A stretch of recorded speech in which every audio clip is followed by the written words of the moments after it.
Evet efendim, kanalıma hoş geldiniz. Kadınlar seksten ne bekler, neler ister, cinsellikte en çok kadınları ne mutlu eder? Evet sevgili erkekler, bu soruların cevabını merak ediyorsunuz biliyorum. Partnerinize, eşinize iyi bir seks hayatı sunmak da istiyorsanız işte size bazı tüyolar.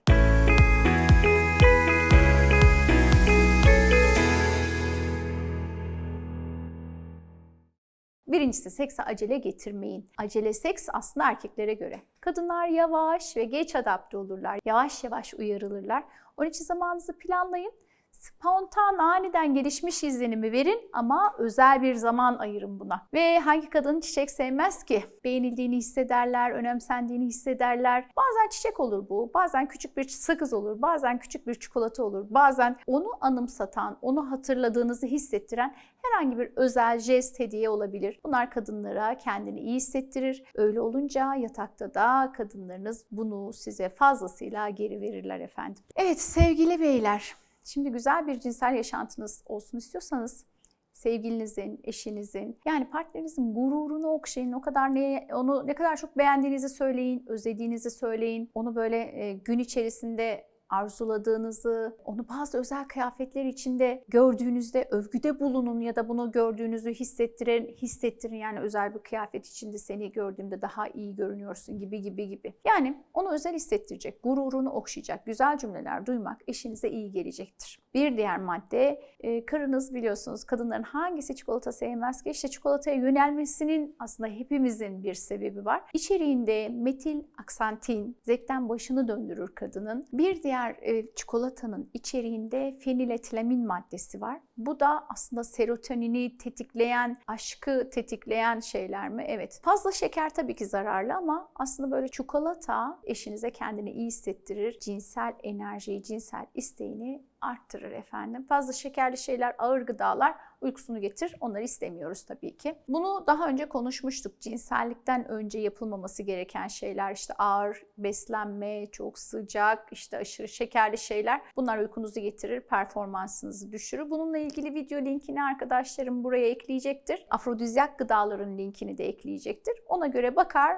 bu yönde hem kendinize hem de eşinize beslenme planı oluşturabilirsiniz. Şimdi 5. madde, kadınların işte saçları hem kendileri için çok önemli hem de partnerinin onu okşamasını çok severler. Hani tıpkı bir kedi gibi böyle okşanmak hoşlarına gider. Onun için saçlarını okşayın, sık sık elini saçına götürün. Ama unutmayın, karınız saçını yaptırmışsa işte saçı bozulabilir. O noktada da gece mahvolabilir. Bir bakın saçı yapılı mı, yapılı değil mi, bozacak mısınız, bozmayacak mısınız? Ona göre bir plan oluşturursunuz. Geldik 6. maddeye. Cinsellikle ilgili konuşmak önemli ama bazı kadınlar bunu konuşmaktan çekinebilirler. Siz ama bunu şimdi hoşuna gitti mi, zevk alıyor musun? Bu şekilde sorarsanız aslında onu uzaklaştırabilirsiniz. Daha böyle dolaylı sorularla hoşlanıp hoşlanmadığını geri bildirim alarak bir aksiyon geliştirebilirsiniz. Diğer bir madde, 7. madde, ortam. Yani hangi bir kadın hafif mum ışığı, hafif böyle bir müzik, özel bir ortamı hayal etmez ki? Böyle özel ortamlar hem size hem eşinize iyi gelecektir. Ortam arada değişiklik yapmak gerekiyor. Bir diğeri fantazi.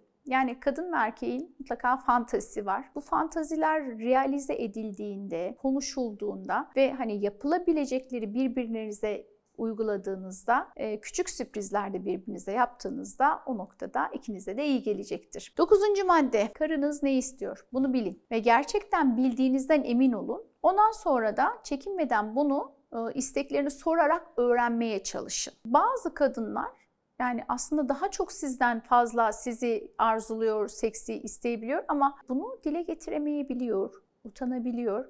Onun için de aranızdaki çift uyumunu yakaladıkça bu sorunların üstesinden gelebiliyorsunuz. 10. madde, ondan size zaman ayırmasını isteyin. Çünkü kadınlar hep planlı canlılardır. Hep böyle kafalarında planlar vardır. Yarının planı bellidir, o haftanın planı bellidir. Size zaman ayırması noktasında randevulaşın. Beraber baş başa bir öğlen gezintisine çıkın, yürüyüşe çıkın, aktiviteye çıkın gibi birbirinize zaman ayırın. Ve sevgili beyler, olmazsa olmaz 3 maddeden bahsedeceğim. Mutlaka tıraş olun. Mutlaka temiz kokun. Günlük duşunuzu alabilirseniz alın. Güzel kokular sürün. Dişlerinizi fırçalayın. Ağız hijyenini unutmayın. Bunlar en önemli maddeler. Bir de karınıza özel giyinmeye çalışın. Ona sürprizler yapın, onu şaşırtın. Partnerinizle flörtleşin. Sanki ilk defa buluşuyormuşsunuz gibi. İlk sevgililik döneminiz, ilk nişanlılık döneminiz gibi. Birlikte yemek yiyin, sinemaya gidin, baş başa el ele yürüyüşler yapın. Bunlar karınıza kendini özel hissettirir. Ve bunları yapabilirseniz bütün hayatınız boyunca yapsanız ne kadar güzel olur aslında.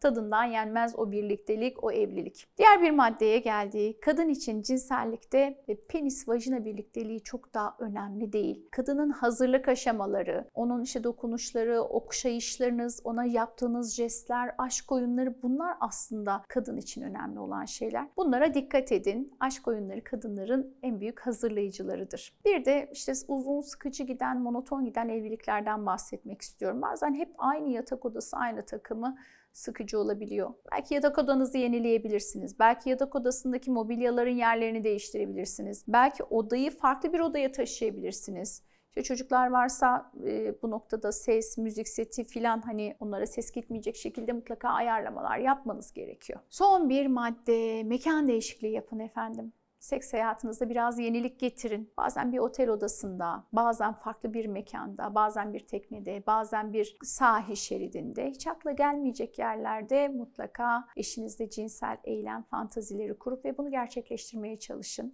Ne istediğinizi söyleyin. Gerçekten anlaşıldığınızdan emin olun. Onu tanımaya çalışın, kendinizi tanıtmaya çalışın ve yorulmadan kadın kendini keşfetmesi noktasında yardımcı olun. Hem erkek olarak sizin ne etkilediğini kadın da bilmek ister, buna da önem verir. Hem karınız kendi keyif alır hem de sizi keyifli hale getirmekten memnuniyet duyar. Burada çok önemli bir madde söyleyeceğim. Hiçbir kadın yok ki kulağı, boynu öpülmesinden hoşlanmayan, işte kulaklarına, boynuna küçük öpücükler kondurun, sessizce fısıltı halinde konuşun. Bunlar karınızın hoşuna gideceği şeylerdir. Ve cinsellikle ilgili sorunlarınız varsa mutlaka bunu eşinizle açıklıkla konuşun. Gerekirse bir cinsel tıp uzmanından, terapistten destek alın. Yaşadığınız sorunla yüzleşmelisiniz ki sorununuzun büyümeden, çığ haline gelmeden çözüm noktasında başarılı olabilirsiniz. Evet efendim. Neymiş? Erkeklere çok güzel böyle anahtar niteliğinde tüyolar verdim. Yapabilene ne mutlu, yapmak isteyip heveslenene ne mutlu. Eşini böyle bu noktada gerçekten kazanmak isteyen, bunun için çabalayan erkekler için bu maddeler gerçekten altın tavsiye niteliğinde maddeler. Ve sadece erkekler değil, kadınlara da vereceğim tavsiyeler vardır. Ama ne yazık ki bizim toplumumuzda kadınlar çok fazla cinselliği konuşmak istemez, ayıp kabul eder. Tabii belli bir kesim hariç onları tutuyorum. Çünkü çok az sayıda o kadın. Onlar kendi farkındalığında olan kadınlardır ama çoğu toplumsal yapımız bunu gösteriyor. Kadınlar kendi cinselliğini tanımıyorlar. Bu noktada konuşmaya çekiniyorlar, istemeye çekiniyorlar, geri bildirim vermeye çekiniyorlar. O noktada sevgili beyler iş size düşüyor. Mutlaka bir ömür birliktelik yaşamak için eşinizle evleniyorsunuz ve bu birlikteliğin devamı için de bazen elinizi taşın altına koyup bu noktada eşinize yardım etmeniz gerekiyor. Evet efendim, bir videonun daha sonuna geldik. Umarım sizin için faydalı olabilmişimdir ve bu noktadan alacağınız tavsiyelerle keyifli cinsel yaşamınıza devam edebilirsiniz. Merak ettiğiniz konular hakkında aşağıya yorum yazmayı, kanalıma abone olmayı ve bildirimler için zil sesine tıklamayı unutmayın efendim. Keyifli, sağlıklı, mutlu bir cinsel yaşam dilerim. Görüşmek dileğiyle.